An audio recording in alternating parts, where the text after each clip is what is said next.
ခုနောက်ပိုင်းဒီဘိုက်ကို ultrasound ရတဲ့အတိုင်းမှာတွေ့ရတဲ့အသေးအစီဖုံးဆိုတာဘာကြောင့်မို့ဖြစ်ရတယ်လဲတကယ်လို့မှအသေးအစီဖုံးကိုမကူတာမိဘူး weight ကိုမချမိဘူးဆိုရင်နောက်ဆက်တွဲဘယ်လိုမျိုးဖြစ်လာနိုင်တယ်ပေါ့လေအဓိကခုနောက်ပိုင်းတွေမှာစားတော့ပုံအနေထိုင်တွေဒီလေ့ကျင့်ခန်းမလုပ်မိကြတာတွေဒီ9 to 5 job တွေအထိုင်များတဲ့ပြဿနာရက်တွေတက်လာကြတော့တော်တော်များများဒီဘိုက်ကိုဓာတ်မှန်ရရှိလိုက်တဲ့ဆိုရင် fatty liver, mild fatty liver, moderate fatty liver အသေးအစီဖုံးတာဆိုပြီးတော့မကြာခဏတွေ့နေကြတာကမဆန်းဘူးဒါပေမဲ့တော်တော်များလည်းပေါ့စားကြဟာအသေးအစီဖုံးတာဘာမှကြောက်စရာမလိုဘူး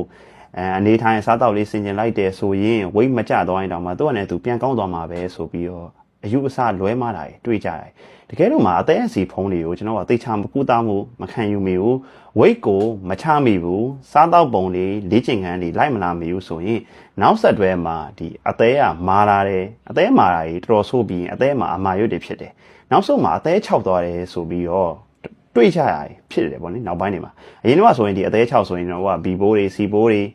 ပြီးတော့ရဲတောက်လို့အသေးခြောက်ဝင်တာလားဆိုပြီးတော့ပဲစဉ်းစားခဲ့ကြတာဒါပေမဲ့နောက်ပိုင်းတွေမှာဒီအသေးအစီဖုံးရဲ့နောက်ဆက်တွဲအသေးခြောက်တာကြီးတော်တော်ကိုတွေ့လာကြပြီ။အဲမို့အသေးအစီဖုံးကိုultrasoundဓာတ်မှန်ရိုက်လို့တွေ့ရဆိုရင်မပေါ့ဆနဲ့တေချာကူးတာမှုခံယူအသေးအစီဖုံးတယ်ဆိုတာကျွန်တော်ကပုံမှန်အဖြစ်အသေး cells တွေသူ့ရဲ့လုပ်ငန်းဆောင်တာလေးရှိတယ်။ပုံမှန်အသေးဆိုတာကျွန်တော်တို့ရဲ့ခန္ဓာကိုယ်ရဲ့အမိုက်သိမ့်တဲ့ကောင်လေးပဲအမိုက်သိမ့်တဲ့ကောင်မကောင်းတဲ့အရာတွေကိုသူကဖြတ်စည်းပစ်တယ်အဲ့အပြီးတော့ကြောက်ကက်ကနေတဆင်အပြင်ကိုဆွန့်ပစ်ပေးရတဲ့ကောင်ပြောတဲ့မြအမိုက်တရိုက်တွေမှန်တယ်မြသည်အသေးထဲမှာသွားပြီးတော့မှစုပြီးတော့မှဖြတ်စည်းပစ်ရတယ်တကယ်လို့မှဒီအသေးအစီဖုံးနေဆိုဒီခန္ဓာကိုယ်ရဲ့မှာပိုရှန်နေရဲ့အစီတွေကအသေးထဲမှာသွားပြီးစုရင်းစုရင်းနဲ့နောက်ဆက်တွဲတွေမှာအသေး cells လေးရဲ့ဒီဂျားလေးရဲ့မှာအစီ cell တွေကနေရာယူသွားတာသူမရှိရမယ့်နေရာမှာရှိရမယ့်နေရာမှာမရှိရမယ့်ကောင်တွေရောက်လာတာပြောချင်တာအသေး cell တွေရဲ့ဂျားထဲမှာအစီပြင်လေးတွေတက်လာပြီအဲ့ချိန်ကျတော့ဘာဖြစ်လဲဆိုတော့ကျွန်တော်တို့ခန္ဓာကိုယ်ကသိရောဒီအစီ cell တွေကိုသွားပြီးမှတိုက်တာကျွန်တော်ခုခံကသွားပြီးမှတိုက်တော့နောက်ပိုင်းနေမှာအသေးအစီပုံရမ်းဆိုးလာလို့ရှိရင်အသေးရောင်တဲ့ဖြစ်စဉ်ဆိုတာဖြစ်တယ်အသေးရောင်တယ်အသေးရောင်တာရဲ့နောက်ဆက်တွေကအသေးမှာအမာရွတ်ဖြစ်တာကျွန်တော်ပုံမှန်အဖြစ်လက်ကိုဓာတ်နဲ့ချင်းမိရတယ်ခိုင်းမိရတယ်ဆိုရင်အမာရွတ်နဲ့ပြန်ပြီးကူစားလိုမျိုးပဲကျွန်တော်ရောင်ရမ်းခြင်းဖြစ်စဉ်ပြီးရင်နောက်ပိုင်းမှာအမာရွတ်ဖြစ်တယ်အသေးတော်တော်များများမှာအမာရွတ်ဖြစ်လာရင်ကျွန်တော်က liver fibrosis လို့ခေါ်တယ် liver fibrosis ဆိုကျွန်တော် nearly ကြောက်ပါပြီအသေးကမာနေပြီအသေးမှာအမာရွတ်တွေဖြစ်နေပြီတကယ်လို့မှဒီအသေးတစ်ခုလုံးကအမာရွတ်တွေနဲ့ပြည့်သွားပြီးရင်နောက်ဆက်တွဲကအသေး6တယ်ဆိုတာဖြစ်တာပဲအသေး6တယ်ဆိုတာတစ်ခုလုံးမှာအမာရွတ်ဖြစ်သွားလို့ဖြစ်တာအသေး6တာရဲ့နောက်ဆက်တွဲကတော့အားလုံးသိကြတဲ့အတိုင်းပဲအသေးကင်ဆာပဲနောက်ဆုံးမှာအသေးကင်ဆာဖြစ်သွားတယ်ဆိုတာကဒီအသေးရောင်တဲ့အဆင့်ဒီအစပိုင်း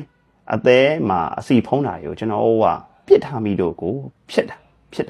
တိကျသိချင်လို့ရှိရင်ကျွန်တော်က fibroscan ဆိုတာရိုက်ကြည့်ရတယ် fibroscan မှာကျွန်တော်အသေးအစီဖုံးဘယ်လောက်ရှိသလဲအသေးမှာအမာရွတ်ဖြစ်တာအသေးမာတဲ့အဆင့်ဘယ်လောက်ရှိသလဲဆိုတာကျွန်တော်ကခဏန်းလေးနဲ့တိကျပေါ်တယ်ဒီလိုမျိုးအသေး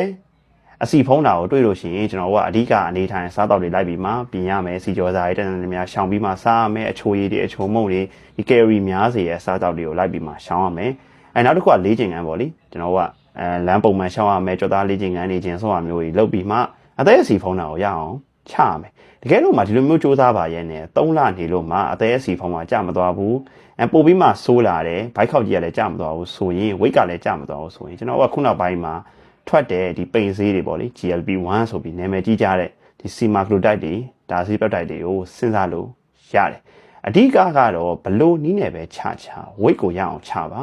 weight ကျသွားတယ်ဒီဘိုက်ခောက်ကြီးကျသွားလို့ရှိရင်အသေးအစီဖုံးတွေကပြန်ပြီးမှကောင်းတတ်ပါတယ်ဒါမဲ့ဒီ fibroscan မှာဆိုရင် F0 တို့ F1 တို့ F2 တို့တိတ်မဆိုးသေးရဲ့အသေးအစီဖုံးအဆင့်ရတော့လုံးဝပကီပြန်ကောင်းနိုင်တယ်ဒါမဲ့ F3 တော့ရောက်သွားတယ်အသေးအမာရုပ်ဖြစ်တာဆိုးလာရင်တော့ကျွန်တော်တို့ကဒီလေ့ကျင့်ခန်းနဲ့အစားအသောက်နဲ့ထိန်းထားလို့ရတယ်ဒါပေမဲ့နောက်ဆုံးအဆိုးဆုံးအသေး6အဆင့်ရောက်သွားရင်တော့ဒါအသေးကြီးကပြန်ပြီးတော့မှမကောင်းတော့ဘူးကျွန်တော်တို့ကနောက်ဆက်တွဲအသေးကန်စာကိုပြောင်းမပြောင်းအောင်ပဲကျွန်တော်တို့ကအနီးကပ်စောင့်ကြည့်လို့ပဲရပါတော့မယ်